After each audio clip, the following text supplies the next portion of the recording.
بسم الله الرحمن الرحيم. الحمد لله واشهد ان لا اله الا الله وحده لا شريك له واشهد ان محمدا عبده ورسوله صلى الله عليه وعلى اله وصحبه وسلم تسليما كثيرا.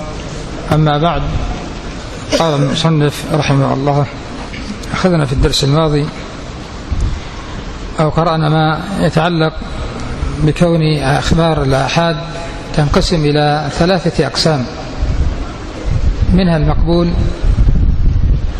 ومنها المردود، ومنها المتوقف فيه.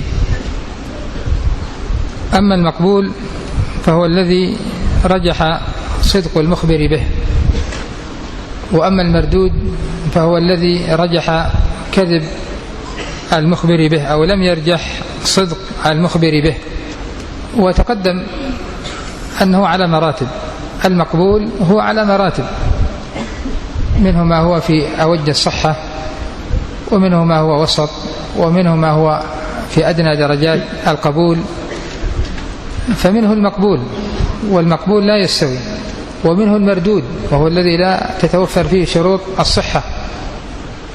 فمنه ما يكون في أشد درجات الرد، كأن يكون راويه كذابا أو وضاعا أو متهما أو شديد الغلط أو واهي الحديث إلى آخره. ومنهم من يكون دون ذلك. ومن الحديث من أحاديث الآحاد ما يكون متوقفا فيه، وفي الأخير يكون قسما من أقسام المردود. لماذا؟ لأنه لم تتوفر فيه صفة القبول. فإن الحديث الصحيح فيه شروط كما هو معلوم ثبوتية لا بد من وجودها: عدالة الرواه، اتصال السند، وعدالة الرواه، وضبط الرواه. فمن لم يعرف لا بعدالة ولا بضبط يتوقف في حديثه، فيكون من قسم المردود. هل هو ضابط؟ لا يعرف. هل هو صادق؟ لا يعرف. لا يعرف هل هو صادق أم كاذب. لا يعرف هل هو ضابط أم غير ضابط. فهذا يتوقف فيه. فإذا توقف فيه كان من قسم المردود لعدم توفر شروط القبول فيه. ثم يعني ذكر، قال هنا إيش؟ قال: إما أن يوجد فيها أصل صفة القبول وهو ثبوت صدق الناقل، أو أصل صفة الرد وهو ثبوت كذب الناقل، أو لا قد يعني كما تقدم قد لا يكون كذابا، لكن ما هو أدنى من ذلك، بدليل العبارة الأولى وهو الذي لم يرجح صدق المخبر به. ثم قال رحمه الله: قال: فإذا توقف عن العمل به صار كالمردود، لا لثبوت صفة الرد بل لكونه لم توجد فيه صفة توجب القبول، والله أعلم. قال: وقد يقع فيها، أي في أخبار الآحاد المنقسمة إلى مشهور وعزيز وغريب، ما يفيد العلم النظري بالقرائن على المختار، خلافا لمن أبى ذلك. والخلاف في التحقيق لفظي، لأن من جوز إطلاق العلم قيده بكونه نظريا وهو الحاصل عن الاستدلال، ومن أبى الإطلاق خص لفظ العلم بالمتواتر وما عداه عنده ظني، لكنه لا ينفي أن ما احتف بالقرائن أرجح مما خلا عنها. نعم، هذا الحديث حديث الآحاد. قال: وقد يقع فيها، أي في أخبار الآحاد. نعم هنا موجود، أي في أخبار الآحاد المنقسمة إلى مشهور وعزيز وغريب، ما يفيد العلم النظري بالقرائن. هذا الذي رجحه المصنف رحمه الله، أن خبر الآحاد يفيد العلم النظري إذا احتف بالقرائن.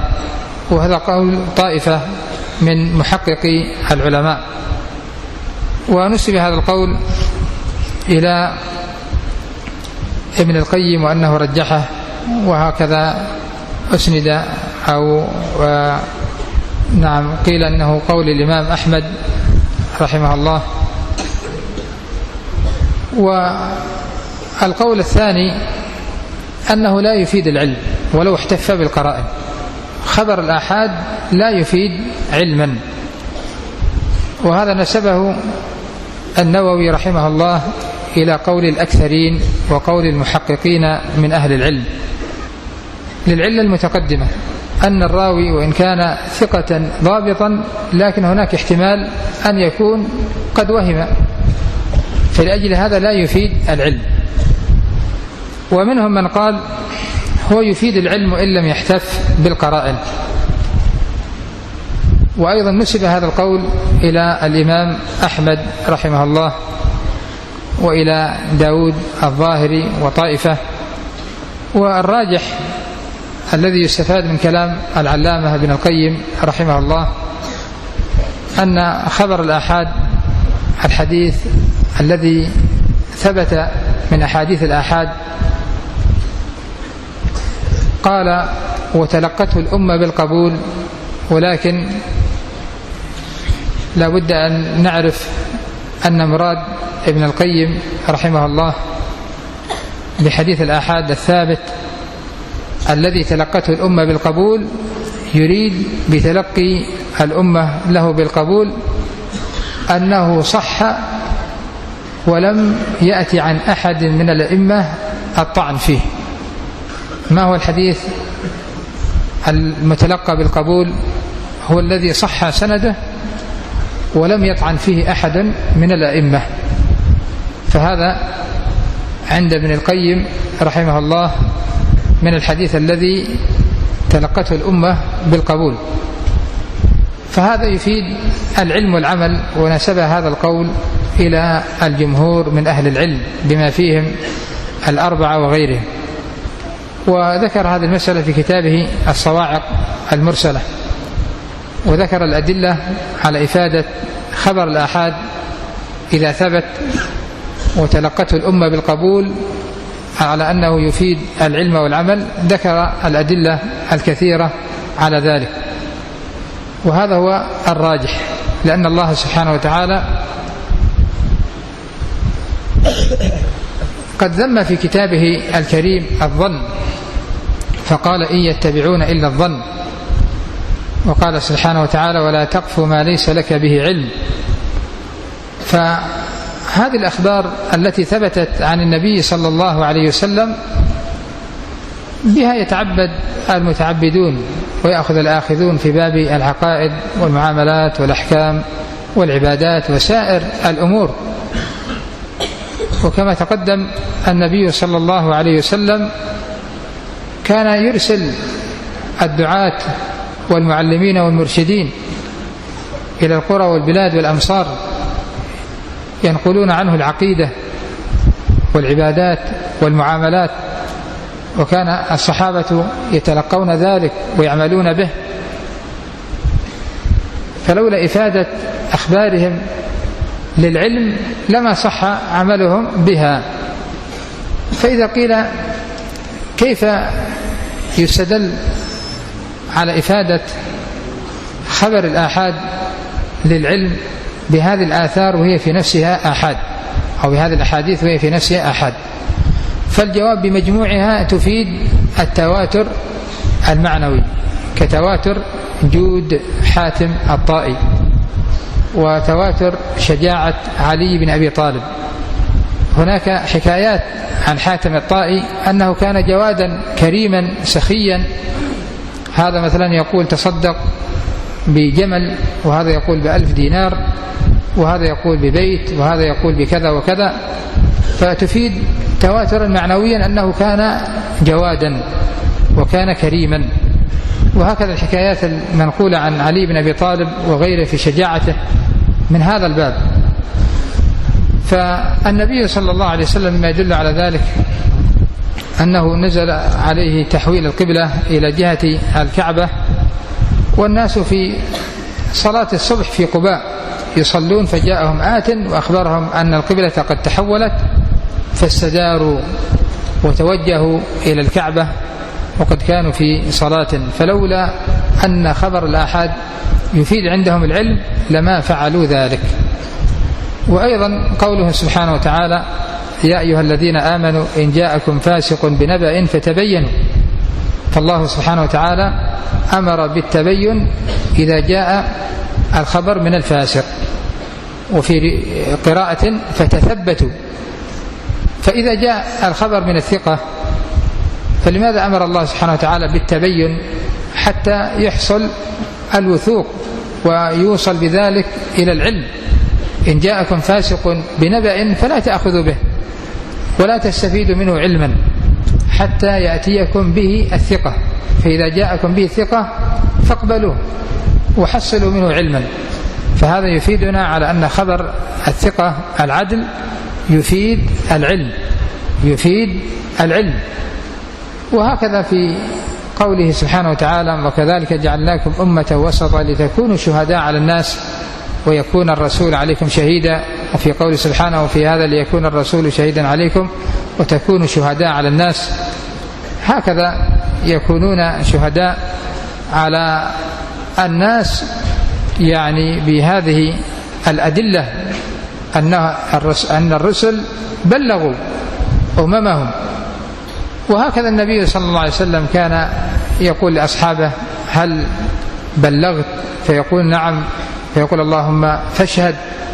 وتناقل الناس هذه الأحاديث، فلولا أن الحجة تقوم على الناس بهذه الآيات القرآنية وبهذه الأحاديث النبوية لما كان في هذا الإشهاد معنى، لكن يستفاد العلم بهذه الأدلة الثابتة التي تصل إلى المسلم، تقام عليه الحجة بالدليل الذي يسمعه من القرآن أو من السنة.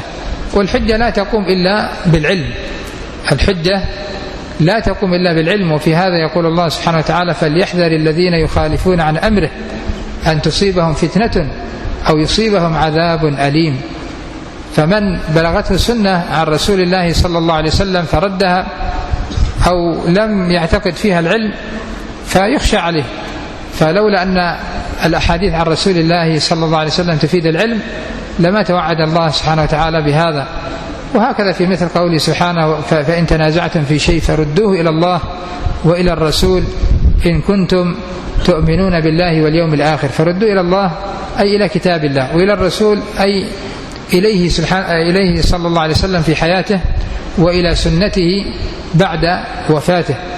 فهذا يفيد أن الأحاديث الثابتة عن النبي صلى الله عليه وسلم سواء كانت متواترة أو كانت آحادا أنها تفيد العلم. وهكذا في أشياء كثيرة. فالحاصل أن الحديث الثابت عن رسول الله صلى الله عليه وسلم يوجب العلم والعمل، يفيد العلم ويوجب العمل. فهذا هو الحديث الثابت عن الرسول صلى الله عليه وسلم. ولا شك أن القرائن تزيده قوة إلى قوته، وإلا فالتلقي بالقبول عند الحافظ ابن القيم رحمه الله ولأجل ساق الأدلة مجرد صحة الحديث وعدم معرفة طعن الأئمة فيه، هذا يعتبر مما تلقي بالقبول، وليس التلقي بالقبول لكونه أخرجه الشيخان فقط أو كان مشهورا له الطرق الكثيرة. لا، إذا صح الحديث عن رسول الله صلى الله عليه وسلم ولم يعرف فيه مطعن فهذا يعتبر قد تلقي من الأمة بالقبول. فلو لم يتلقوا بالقبول ويعرفون فيه مطعنا لا غمزوا فيه وطعنوا فيه بهذا الشرط، إذا صح ولم يغمز فيه أو لم يطعن فيه. قالوا قد يقع فيها أي في أخبار الآحاد المنقسمة إلى مشهور وعزيز وغريب ما يفيد العلم النظري بالقرائن. العلم النظري يريد أن يجعله مقابلا للعلم الإيش؟ العلم الضروري الذي لا يكون عن بحث واستدلال. لكن نعم، العلم النظري يكون بعد بحث ونظر واستدلال. قال على المختار، يعني على قول الراجح. قال خلافا لمن أبى ذلك، وهذا نسبه النووي إلى الجمهور، إلى الأكثرين، بل إلى المحققين، أنهم يقولون أخبار الآحاد لا تفيد علما، أخبار الآحاد لا تفيد علما، معنى كلامه ولو احتفت بالقرائن. لكن هو رجح قول الآمدي وابن الحاجب والغزالي، وروي عن الإمام أحمد وجماعة. إن شاء الله نواصل في الدرس القادم. إلى هنا والحمد لله.